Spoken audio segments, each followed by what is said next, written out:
మౌన పోరాటం మౌన పోరాటం.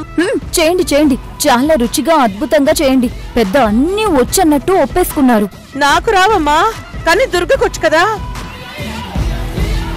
నేను ఇంట్లో కళ్ళున్న దుర్గనే గాని కళ్ళు లేని జానకిని కాదు కదా.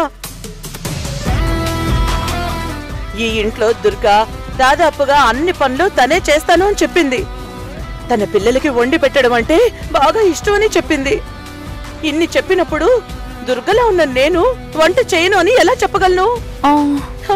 కొడుకుల కోసం తనకి ఒంట్లో బాలేనప్పుడు కూడా వంట చేసి పెట్టిన దుర్గ ఏదో సాకు వెతికి తప్పించుకుంటే అందరికీ అనుమానం రాదా? ముందు నుంచి అనుమానంతో ఉన్న రఘురాం తన అనుమానాన్ని నిజం చేసుకునే ప్రయత్నం చేయడా? నువ్వు చెప్పినవన్నీ నిజమే అత్తయ్య, కానీ ఇప్పుడు వంట ఎలా చేస్తావు? ఏమోనమ్మా, నాకేం అర్థం కావట్లేదు. వంట ఎలా చేస్తానో కొంచెం తెలుసు, కానీ పూర్తిగా రాదు. దుర్గ చేతి వంట చాలా రుచిగా ఉంటుందంట.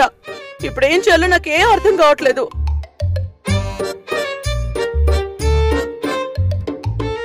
అత్తయ్య, ఇంక నువ్వు ఎటు వంట చేయాలి కదా. ఒక పని చేద్దాము, నువ్వు వంట గదిలోకి వెళ్ళు. నేనెక్కడ ఏ వస్తువు ఉంటుందో చెప్తాను, అది తీసుకో. వాటిలో నుంచి దినుసులు ఎంత మోతాదులో వేయాలో నేను చెప్తాను, వేసేసే. టోటల్ గా వంటంతా ఎలా చేయాలో ప్రతిదీ నేను చెప్తూ ఉంటాను, నువ్వు చేస్తూ వెళ్ళిపో, ఓకేనా? అరే, నీకు కూడా బాగా వంట నాకొచ్చు, నువ్వే నేర్చుకోవాలి. నువ్వు ఒకసారి చెప్పు, ఆ తర్వాత చూడు ఈ జానకత్తయ్య మహిమ. అత్తయ్య చాలా తొందరగా నేర్చేసుకుంటుంది ఏదైనా, మొత్తం బంగారం. అవును, నీకేదైనా డౌట్ వచ్చిందనుకో, ఆ పక్కనే సాయి మయూరి ఉంటుందిగా, మయూరికి చెప్తాను. మయూరి, ఆ కారం డబ్బా అక్కడుంది, తీసి ఇక్కడ పెట్టమ్మా. ఉప్పు డబ్బా అక్కడుంది, తీసి పెట్టమ్మా అని నువ్వేం చెప్తే అది అచ్చు గుద్దినట్టు అలాగే చెప్పిస్తాను. సూపర్ అత్తయ్య. దాంతో వంట నేను చేస్తున్నట్టు ఉంటుంది, మయూరి వంట నేర్చుకున్నట్టు ఉంటుంది. ఇది ఐడియా అంటే మయూరికి వంట వచ్చేస్తే 4 రోజులు పోయాక మయూరినే వంట చేస్తుంది, అంతే కదా. సరే మరి, నేను వంటగదిలోకి వెళ్తున్నా. అత్తయ్య, ముందు నేను వెళ్ళి బయట సోఫాలో కూర్చొని పేపరో బుక్కో చదువుతున్నట్టు నటిస్తూ నీకన్నీ చెప్తాను, సరేనా? సరే సరే, వెళ్ళు వెళ్ళు. దేవుడా, అన్నీ సరిగ్గా జరిగిపోవాలి. నువ్వే తోడుండాలి స్వామి. ఉంటాడు ఉంటాడు. నువ్వు చెవిందుకు ముందు ఈ బ్లూటూత్ నువ్వు ఇయర్ లో పెట్టుకో. మర్చిపోయాను. అవును, నువ్వు పెట్టుకున్నావా? ఈ తెలివితేటలకేం తక్కువ లేదు.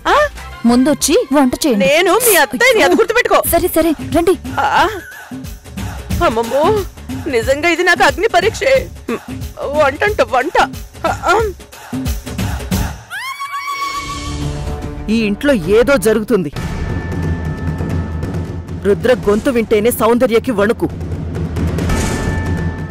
సౌందర్య ఒక్క మాట ఎదురు చెప్పినా రుద్ర లెఫ్ట్ అండ్ రైట్ ఇచ్చి పడేస్తుంది. అలాంటిది రుద్ర ఐరన్ చేయడం, సౌందర్య వచ్చి వేడుక చూడడం. దాన్ని ఐరన్ చేయమంటే అది మా అమ్మకి చెప్తాననడం, రుద్ర టెన్షన్ పడ్డం. ఇదంతా చూస్తుంటే మనం ఇంట్లో లేని టైంలో ఏదో జరుగుతుందనిపిస్తుంది. అయినా అసలు ఆ పనిదాని కూతురికి అంత పొగరా?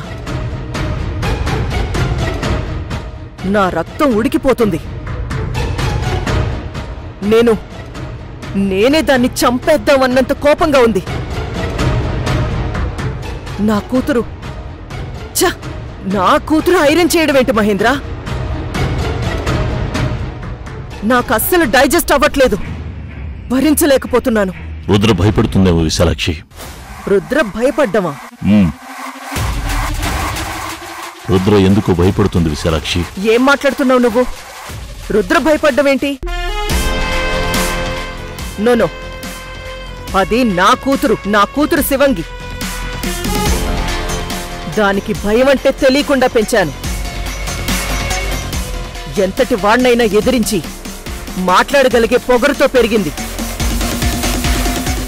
నా వారసత్వంగా ఈ ఆస్తితో పాటు ఎవ్వరికీ తలవంచని తత్వం ఇచ్చాను దానికి. అలాంటి నా కూతురు భయపడ్డవా? లేదు విశాలాక్షి, నువ్వంత పొగరుతో పెంచిన కూతురు అయితే ఈరోజు ఇలా ఐరన్ చెయ్యదు. ఆ పని తెలీదు,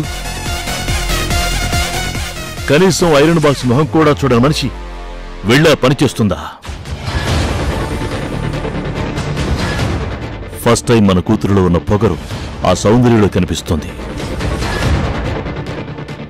సౌందర్యంలో ఉండాల్సిన భయం మన కూతురు ముఖంలో కనిపించింది.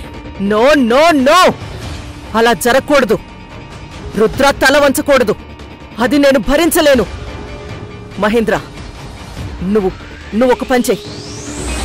ఆ స్వాతి ముత్యంగాడిని కొట్టినట్టే ఆ సౌందర్యని గదిలోకి లాక్కెళ్ళి బాగా కొట్టి అసలేం జరిగిందో తెలుసుకో. అసలు వాళ్ళు నా కూతుర్ని ఏం చేశారో, ఎలా భయపెట్టారో తెలుసుకో. కొట్టాలా?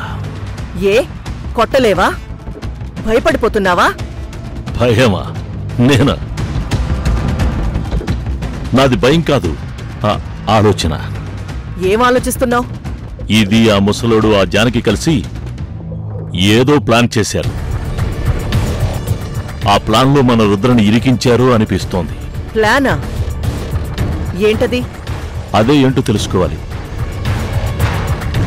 ఈ మధ్య ఆ ముసలోడు జానకిని తీసుకుని చాలాసార్లు బయటికి వెళ్తున్నాడు. అలా వాళ్ళు బయటికి వెళ్లి ఏదో ప్లాన్ చేసి వచ్చి అది ఇక్కడ అప్లై చేస్తున్నారు. కానీ ఇదెలా తెలుసుకుంటావు? గోదావరా? అదే, ఎప్పుడైనా మనలాంటి పెద్ద పెద్ద వాళ్ళ ఇళ్లలో పై వాళ్ల సీక్రెట్స్ అని ఫస్ట్ తెలిసేది డ్రైవర్లకే. ఆ ముసలోడిని జానకిని బయటికి తీసుకెళ్లేది గోదావరి.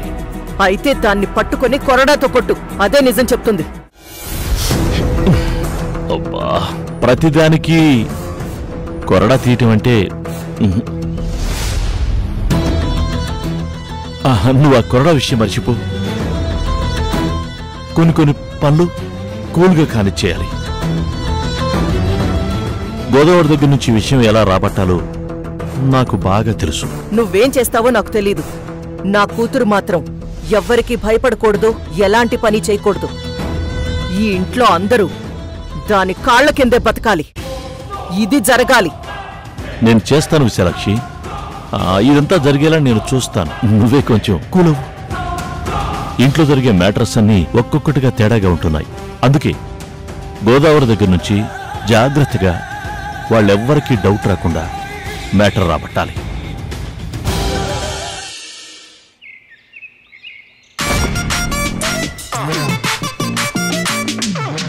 అత్తయ్య, కానీ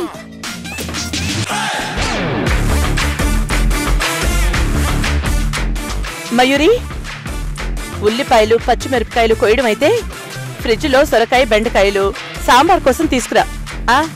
ములక్కాళ్ళు కూడా తీసుకో. అలాగే అత్తయ్య.